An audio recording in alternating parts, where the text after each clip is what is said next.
Hello and welcome to Everything To Guppy, the Binding of Isaac podcast that covers every aspect of the Binding of Isaac series of video games, from items to trinkets to bosses to characters.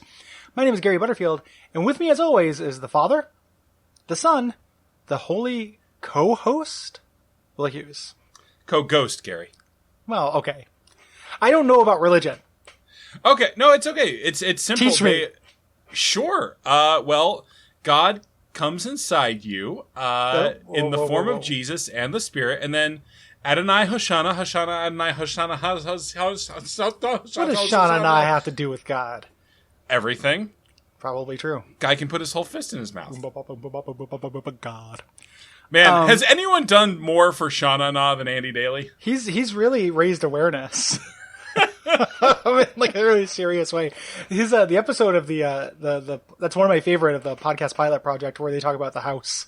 Yeah, season 1. Yeah, living season 1. I haven't listened to season 2 yet. I know. It's maybe not quite as good while still being very good. Yeah.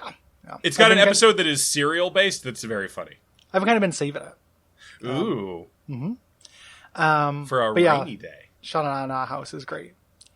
Also, I think really good, the Trinity shield. Very good, yeah. Rare. Rare, because it's an Angel Room only item. Yeah, I almost never get this, but when I get it, I'm always happy to see it. Yeah, so this is a big shield. With the Karma symbol on it. Yeah. That's a symbol of the Karma trinket, and just Karma in general. It's a reference to the Shield of the Trinity. I'm going to take a look at that, which is, of course, a reference to the tripartite God, Father, Son, Holy Spirit. Sure. Which is Holy how... Co-host. Yeah, I think that's really just how Catholics and Christians back in the day justified fighting each other their whole fucking lives. Was having 3 of them? Over, like, extremely minor doctrinal differences. Yeah. Yeah. It looks a little bit like a yellow sign, actually. Not to be a parody of myself, but it's not actually that different from a yellow sign. So, makes you think. It sure does, Gary. I'm going to think about it now. The shield, I think, doesn't hold it. It kind of just floats in front of his face. Yeah. Looks a little bit like a yellow sign. Yeah. Everyone who's listening, you can think along with Will. Yeah. It could be one of our favorite segments, Think Along with Will. Yeah, I'm going to put down a nice bed of music, and we're just going to all have a think. Yeah. How long can you keep the dark thoughts away? Yeah. Oh, there they go. Yes, that's it. I wonder which about of all my I got. loved ones will die in a shooting. Yeah, that's about all I got. I'm due. Gary, Yeah. we're fucking due. Yeah, it's been a while since Portland's had one. Not never. You know, we definitely had one since Yeah. I've been here, but it's been a minute. I was planning on going and seeing a movie this evening. Do I risk it? Do I roll the bones? Do I brisket? Do I boil the bones? Do I boil the bones? So like you do with brisket. Gary, Gary, why is my brisket so wet and bad? Refuting that joke requires knowing where a brisket comes from other than beef. Yeah. Like, that's about what I got. I don't know what makes a brisket different than... I mean, Gary, you got a brisket. I do have a human brisket. Yeah. Enter the human brisket. Silence That's of the Lambs my 4. favorite Bruce Lee movie, and it's incredibly bad how Quentin Tarantino made fun of it in his new movie. Yeah. Have you seen that movie yet, Gary? No, I might go see it tonight and I see what my girlfriend wants to go see. I did see a lot of the discourse around that. I mean, the treatment of Bruce Lee in it is legitimately like, huh. Yeah. I don't have a take, but it's definitely a point of view. It's a thing that makes you go, huh? Yeah. And the think has concluded. Oh, thank God. Let's go back to just literally just lizard brain saying anything we want. Yeah. Until 15 minutes have passed. So the typical remit of the show. So you have the shield in front of you. It blocks all projectiles. Yeah. But it does have to be pointed in the right direction in order to do so. Yep. Which is the way you're facing. Not the way you're shooting. It's like the way that you're facing through movement. Which is one of those mechanics in this game, which is just, when it matters, is fiddly as fuck. It's necessary. This would be incredibly powerful if it was just whichever direction you're shooting. It's true. Because you're always shooting at enemies, and they would never be able to hit you. But this actually kind of makes it a little bit trickier to use. The wiki says otherwise. The wiki says the shield stays in the same direction until Isaac fires in another direction. I don't know if that's the case.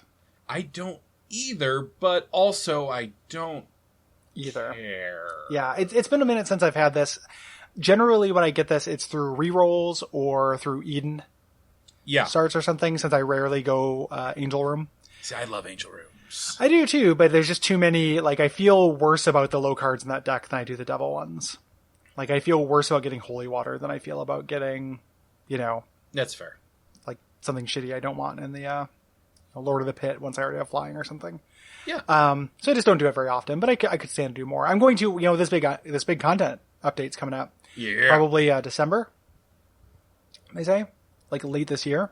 Mm-hmm. That final update with all the anti-birth stuff. Gary, are you talking about Santa? I mean, in a way, Edmund McMillan has some Santa-like qualities, kind of like a filthy Santa. All right, like you're just calling a guy fat at this point. Like a bad Santa. No, he's gonna give us a gift Gary? Are in you December. suggesting some kind of subpar Santa? I'm suggesting a Santa below USDA Santa standards. Gary, does this Santa enjoy missionary-style sexual intercourse, or does he want something a little more risque? Something a little bit more, perhaps like the Sodomites practiced. Oh, what about the Gomorreans? The Gomorreans only watched. Well, also they're busy at Jabba's palace. Yeah, I think so. That's that one fat guy with the tits, right? No, it's the pig guys. Creature? The which one? Pig guys with the Yeah, that's tusks. what I was talking. That's exactly what I was picturing. I just called him the fat guy with the tits, but he's got a pig face. Gary, no, I think you are conflating two different employees of the Jabba organization. Okay. There's the Jabba fat... Fuck off. No, there is the fat Rancor Keeper. He's human. Okay. Or Coruscantian or Corellian or whatever. The guy I'm thinking of definitely has pig face. There is also a pig face guy. Pig face. They're both parts of the crew. Let me look up the pig face Star Wars. So I'm thinking of the Gomorrean. I just looked up the Gomorrean. Okay, you weren't thinking of... Oh, I just dropped something at the back of my desk. Oh, no. I'm going to drop this in... Okay, drop it in, but I did just Google it. I am thinking of the thing I was thinking of. I know, but I am also going to suggest a person that you could have been thinking of. Okay. Where are you dropping it in? Oh, no, I'm screen sharing by accident. Don't look at your screen right now. Don't look at Skype. I might have a pornography. Pornocracker? What? A pornocracker crap. Okay. Oh, wait. Yeah. It is way too hard to just send text in Skype. Wait, I'll give you a little hint. When me and Cole do it, we just do it through GChat or whatever we were talking about. No. This is not the guy I was thinking of. Okay. But doesn't he look sad? He's the guy who cries when they kill the Rancor. Yeah, he's just got to scrape up Boba Fett's. Well, I mean, Gary, Boba Fett is his name, and he falls into the Sarlacc pit, not the Rancor pit. Oh, God damn you.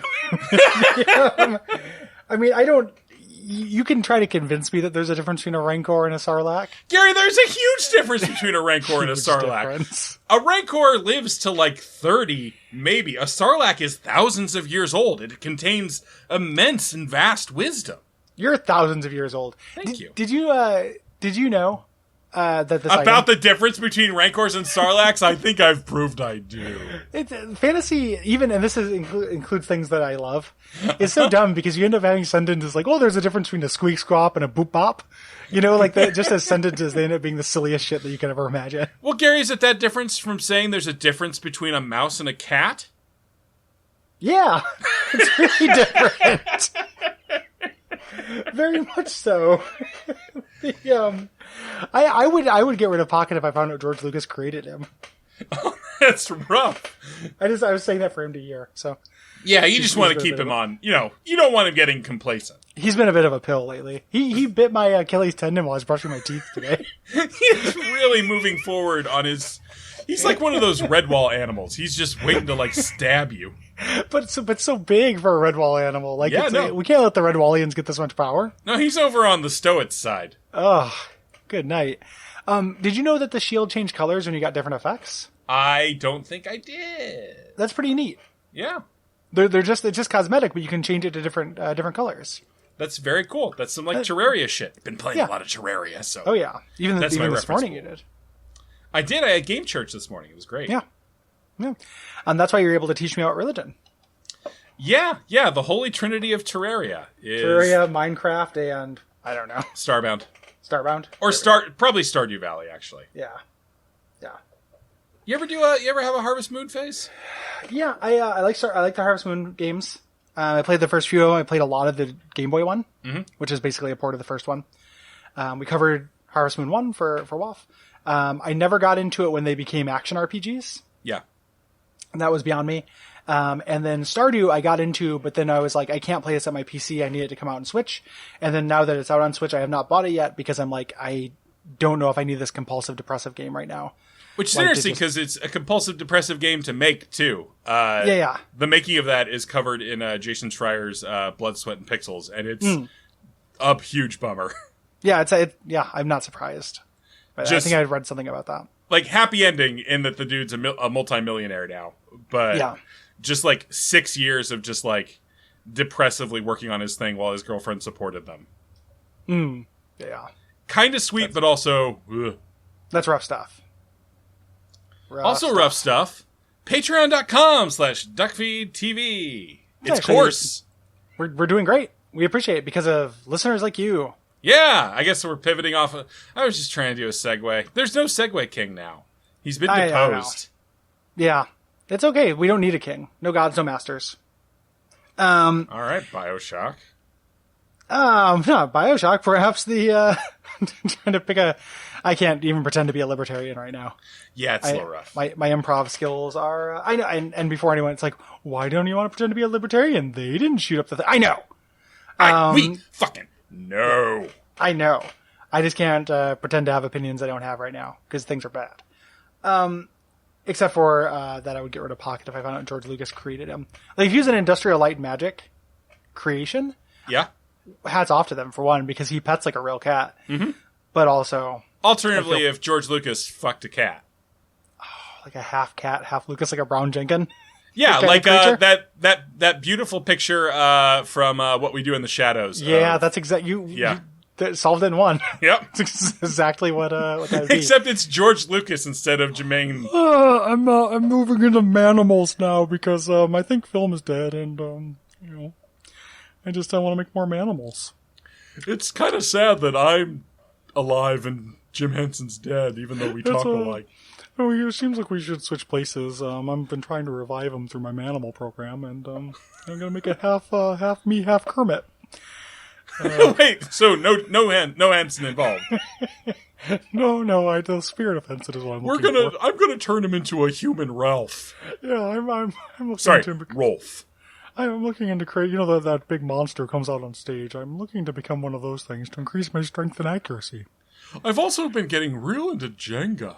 Yeah, it's kind of like poetry. What? Poetry. Poems. Gary, like Jenga? Yeah, it's like poetry. It's all good. It's all very beautiful. Emotional truth. Okay, I gotta go die now. Bye. Bye. Oh, goodbye, George Lucas. Gary, I got so tired during that. Sorry. I don't say that to be mean. I think it's pretty mean. That doesn't stop it from being true. No, I know, but it's like, well, all the meanest things are true. Hell world. Uncommonly self-aware. Revenge. Can I, real quick, because, we're only recording a week. Yeah. This thing, and I got another 20 minutes or so before I have to get ready, so we got time for the last two episodes recording today. I had a weird moment where I was on Facebook, and my 20th high school reunion is coming up this month. I'm not going to it, but I joined the group and got to see a lot of people from my hometown, see what they're like now and stuff. I just kind of been spying, right? Mm-hmm. And there was one of the kids from that, and I remember, I wasn't like mega bully or anything like that, but I remember saying something really mean to this kid. Mm-hmm. And I had this very clear memory of it. He had done, at the talent show, he had done a stand-up set that was not very good. Mm-hmm. Another guy had done a stand-up set and just made fun of that dude. Yeah. Said it was not funny. Good instincts on that kid. It's just like real mean to just publicly, that guy's the real bully. And then I said, it's funny because it's true, to the comedian who was making fun of the first guy. His name is Alec.